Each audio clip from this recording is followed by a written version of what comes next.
فأعوذ بالله من الشيطان الرجيم بسم الله الرحمن الرحيم فبما رحمة من الله لنت لهم ولو كنت فظا غليظ القلب لانفضوا من حولك صدق الله مولانا العظیم۔ بارگاہ رسالت معاب صلی اللہ تعالی علیہ وسلم میں درود پاک کا ہدیہ پیش کریں۔ اللہم صلی علی سیدنا و مولانا محمد معدن الجود والکرم وآلہ واصحابہ الکرام وابنہ الکریم وبارک وسلم صلاۃ دائمۃ سرمدا ابدا۔ عزیزان گرامی وقار، انسان کو اللہ تبارک و تعالیٰ نے جو خصوصیات عطا کی ہیں اس میں خاص طور پر زبان اور بیان کی خصوصیت بہت اہم ہے۔ شیخ سعدی رحمۃ اللہ تعالیٰ علیہ فرماتے ہیں، تا مرد سخن نہ گفتہ باشد عیب و ہنرش نہ ہفتہ باشد۔ جب تک آدمی بات نہیں کرتا اس کی اچھائی بھی چھپی رہتی ہے، برائی بھی چھپی رہتی ہے۔ انسان اپنے کلام سے، اپنی بات سے سمجھ میں آ جاتا ہے کہ کس کیٹیگری کا ہے، کس لیول کا ہے۔ اس کی گفتگو کے آداب اس کی حقیقت بتاتے ہیں، بلکہ یہاں تک کہ اس کے نسب کا بھی پتہ لگا لیا جاتا ہے اور اس کی تربیت کا بھی اندازہ ہو جاتا ہے۔ حضرت لقمان حکیم سے پوچھا گیا نیکی کس کا نام ہے، تو آپ نے فرمایا دو چیزیں اور بہت چھوٹی ہیں۔ نیکی دو چیزیں ہیں جو بہت چھوٹی ہیں۔ کہا کیا ہے؟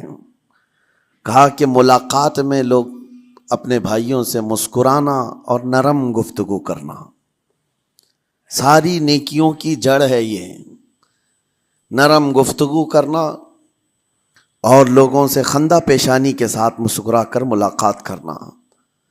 لیکن میرے عزیزو، یہ دو چیزیں بناوٹی تو بہت سارے لوگوں کے ساتھ آ سکتی ہیں، اخلاق تصنع جس کو کہتے ہیں، تکلف کے ساتھ بہت سارے لوگوں کے ساتھ آ سکتی ہیں، لیکن حقیقت میں جس انسان کی طبیعت میں یہ دو چیزیں ہونی چاہیے وہ کب سمجھ میں آتی ہیں؟ اس وقت جو مولا علی کرم اللہ وجہہ الکریم نے فرمایا کسی انسان کو اس کی حقیقت دیکھنا ہو تو غصے کے عالم میں اسے دیکھو۔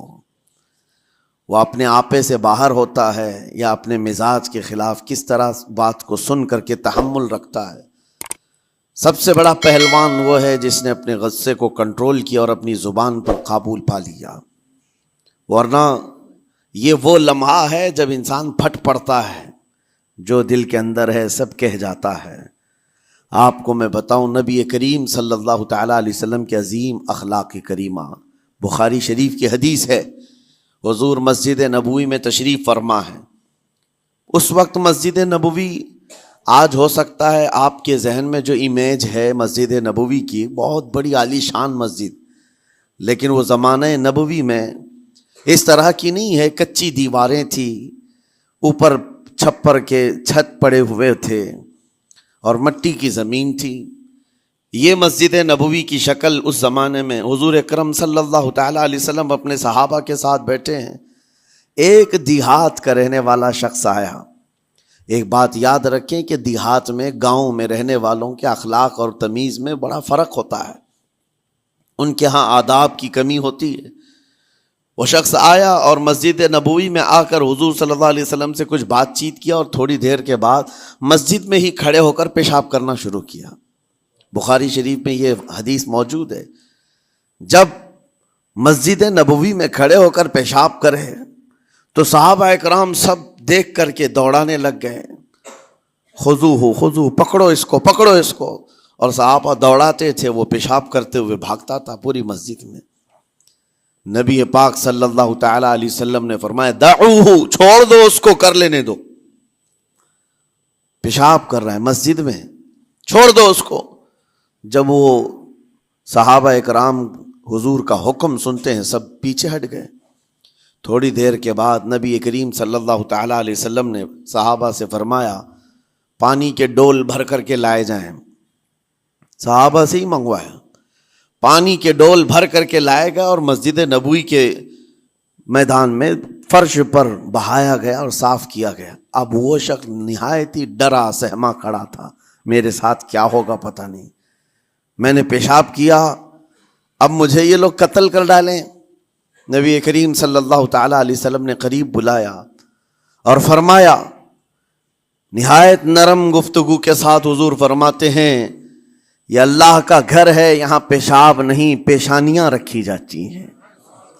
بس یہ جملہ ہے، بخاری شریف میں موجود ہے، یہاں عبادت کی جاتی ہے۔ اتنا کہہ کر رخصت ہو گئے، رخصت کر دیا۔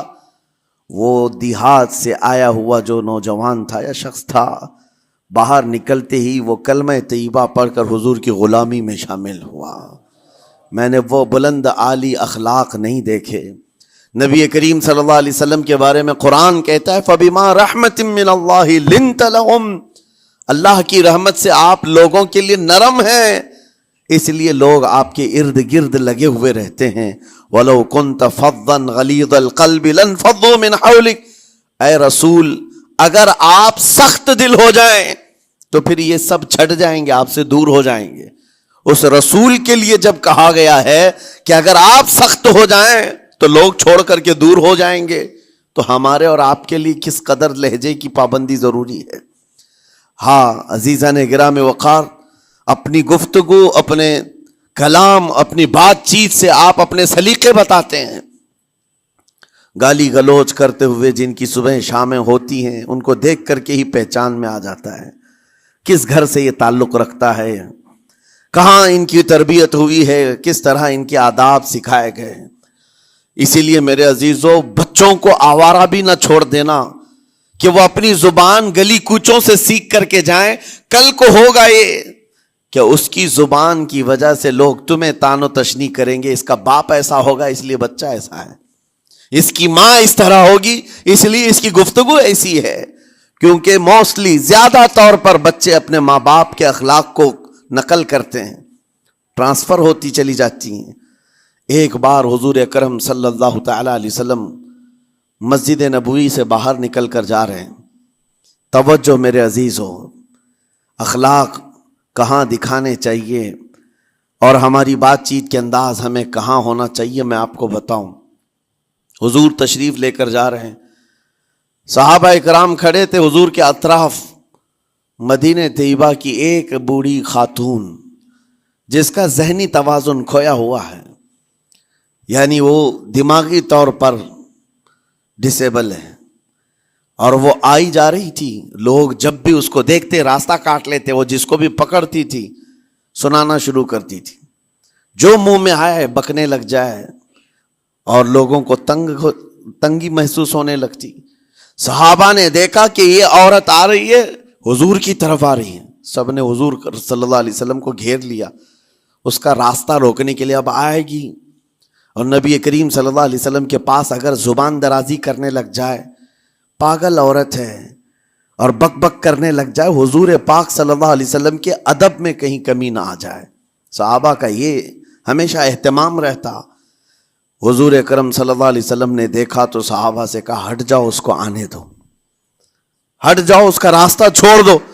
صحابہ نے کہا، یا رسول اللہ صلی اللہ علیہ وسلم، اس کا ذہنی توازن ٹھیک نہیں ہے، دماغی طور پر وہ عورت ٹھیک نہیں ہے، وہ آئے گی اور لمبی باتیں کرتی ہے، لا یعنی باتیں کرتی ہے، کہیں آپ کی شان پاک میں کوئی گستاخی نہ ہو جائے۔ صحابہ روک رہے تھے، حضور پاک صلی اللہ علیہ وسلم نے سختی سے فرمایا، ارشاد فرمایا، ہٹ جاؤ، اس کا راستہ چھوڑ دو، مجھے پتا ہے پورے مدینے میں اس کی کوئی نہیں سنتا، میں بھی نہ سنوں تو کس کو سنائے گی؟ اگر میں بھی نہ سنوں تو وہ کس کو سنائے گی؟ یہ میرے مصطفیٰ کریم صلی اللہ تعالیٰ علیہ وسلم کے دربار عالی جاہ کی وہ بلند اخلاق کریمانہ کی ایک مثال ہے، جس کو خود میرے آقا نے فرمایا، بعثت لأتمم مکارم الاخلاق،